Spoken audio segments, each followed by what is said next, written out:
ಹರೇ ಶ್ರೀನಿವಾಸ. ನಾನು ಈ ದಿನ ಬುಧ ಬೃಹಸ್ಪತಿ ಪೂಜೆ ಬಗ್ಗೆ ಹೇಳ್ತಾ ಇದ್ದೀನಿ.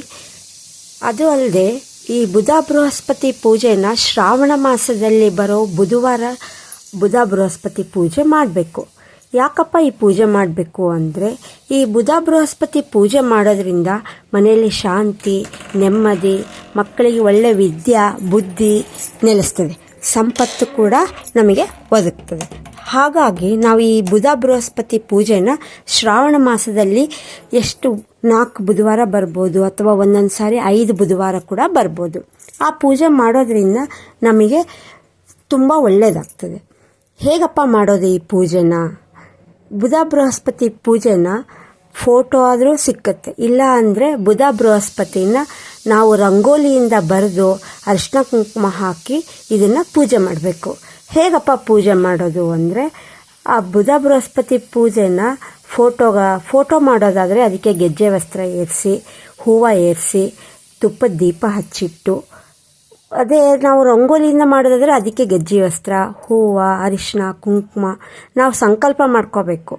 ಸಂಕಲ್ಪ ಮಾಡಿಕೊಂಡು ಪೂಜೆ ಮಾಡಬೇಕು. ಪೂಜೆ ಎಲ್ಲ ಮಾಡಿದ ಮೇಲೆ ಏನಪ್ಪ ನೈವೇದ್ಯ ಮಾಡಬೇಕು ಬುಧ ಬೃಹಸ್ಪತಿಗೆ ಅಂತ ಹೇಳಿದರೆ, ಬುಧ ಬೃಹಸ್ಪತಿಗೆ ನಾವು ಬಕ್ರಿ ಅಂತೀವಿ. ಬಕ್ರಿ, ಬೆಲ್ಲ, ತುಪ್ಪನ್ನು ನೈವೇದ್ಯ ಮಾಡಬೇಕು. ಆಮೇಲೆ ತವ್ವಿ ಕೂಡ ಮಾಡಿದರೆ ಅದನ್ನು ಸಹ ಇಡಬೇಕು. ಅದೇ ಆ ಬುಧ ಬೃಹಸ್ಪತಿಗೆ ನೈವೇದ್ಯನ ನಾವು ತಪ್ಪದೆ ಮಾಡಬೇಕು. ಅದೇ ಯಾಕೆ ಮಾಡಬೇಕಪ್ಪ, ಏನಿದು ಕತೆ? ಇದು ಒಂದು ಸಲ ಏನಾಯ್ತಂತೆ, ಒಂದು ಬಡ ಬ್ರಾಹ್ಮಣರಿಗೆ 4 ಜನ ಮಕ್ಕಳಿದ್ರು, ಗಂಡಸರು. ಅವ್ರು ದಿನ ಗೋಪಾಳ ಮಾಡ್ಕೊಂಡು ಗೋಪಾಳದಲ್ಲಿ ಬಂದಿದ್ದಿರೋ ಧಾನ್ಯಗಳಿಂದನೇ ಅಡುಗೆ ಮಾಡಿಕೊಂಡು ಊಟ ಮಾಡ್ತಾ ಇದ್ರು. ಹಾಗಿದ್ದಾಗ ಮಕ್ಕಳು ದೊಡ್ಡವರಾದರು, ಸೊಸೆ ಬಂದರು, ಆದರೂ ಬಡತನ, ಮಕ್ಕಳು ಕೂಡ ಗೋಪಾಳಕ್ಕೆ ಹೋಗ್ತಾ ಇದ್ರು. ಒಂದು ಸಲ ದೇವ್ರು ಏನು ಮಾಡಿದರು, ಪರೀಕ್ಷೆ ಮಾಡಬೇಕು ಅಂತ ಬುಧ ಮತ್ತು ಬೃಹಸ್ಪತಿ ಅಂದರೆ ಗುರು, ಬುಧ ಮತ್ತು ಬೃಹಸ್ಪತಿ ಅವರು ಇವ್ರ ಮನೆಗೆ ಬಂದು ನಮಗೆ ತುಂಬ ಹಸಿವಾಗಿದೆ, ನಮಗೆ ಏನಾದರೂ ಊಟಕ್ಕೆ ಕೊಡ್ತೀರಾ ಅಂತ ಕೇಳಿದರು. ಅದಕ್ಕೆ ಅದವರೆಲ್ಲ ಗೋಪಾಳಕ್ಕೆ ಹೋಗ್ಬಿಟ್ಟಿದ್ರು. ಮನೆಯಲ್ಲಿ ಏನೂ ಇಲ್ಲ, ಸ್ವಲ್ಪ ಇರಿ, ಗೋಪಾಳದಿಂದ ತೊಗೊಂಡು ಬರ್ತಾರೆ ಧಾನ್ಯಗಳನ್ನ, ನಾನು ಮಾಡಿ ಹಾಕ್ತೀನಿ ಅಂತ. ಇಲ್ಲ ಈಗ ಏನಿದೆ ಅದನ್ನೇ ಮಾಡಿ ಹಾಕ್ರಿ, ನಮಗೆ ತಟ್ಕೊಳ್ಳೋಕ್ಕೆ ಆಗ್ತಾ ಇಲ್ಲ, 2 ದಿವಸದಿಂದ ನಾವು ಉಪವಾಸ ಇದ್ದೀವಿ ಅಂತ. ಆಗ ನೋಡಿದ್ಲು, ಸ್ವಲ್ಪ ಜೋಳದ ಹಿಟ್ಟಿತ್ತು. ಬೇಗ ಆ ಜೋಳದ ಹಿಟ್ಟಿಂದ ರೊಟ್ಟಿ ಬಕ್ರಿ ಮಾಡಿಬಿಟ್ಟು ಅದಕ್ಕೆ ಬೆಲ್ಲ ಹಾಕಿ ಅವ್ರಿಗೆ ಊಟಕ್ಕೆ ಕೊಟ್ಟು ಅವ್ರು ತುಂಬ ಸಂತೋಷ ಪಟ್ಬಿಟ್ರು. ಆಮೇಲೆ ಮಜ್ಜಿಗೆ ಇತ್ತು ಸ್ವಲ್ಪ ಮನೆಯಲ್ಲಿ, ಆ ಮಜ್ಜಿಗೆನೂ ಕೂಡ ಅವ್ರಿಗೆ ಕುಡಿಯೋಕ್ಕೆ ಕೊಟ್ಟಳು. ಅದನ್ನು ನೋಡಿದ ಅವರು ಭಾಳ ಸಂತೋಷ ಪಟ್ಬಿಟ್ರು. ಎಷ್ಟೇ ಬಡತನ ಇದ್ದರೂ ಕೂಡ ನಮ್ಮಲ್ಲಿ ಏನೂ ಇಲ್ಲ ಹಾಗೆ ಅಂತ ಹೇಳಿ ಕಳಿಸ್ಬೋದಾಗಿತ್ತು, ಆದರೆ ಕಳಿಸ್ದೆ ಅವ್ರಿಗೆ ಊಟಕ್ಕೆ ಇರೋದ್ರಲ್ಲೇ ಊಟಕ್ಕೆ ಹಾಕಿ ಮಾಡಿ ಕೊಟ್ಟಿದ್ದಕ್ಕೆ ತುಂಬ ಸಂತೋಷಪಟ್ಟರು. ಆಮೇಲೆ ಅವ್ರ ದೇವರು ಅವ್ರಿಗೆ ವರನ್ ಕೊಟ್ಟ.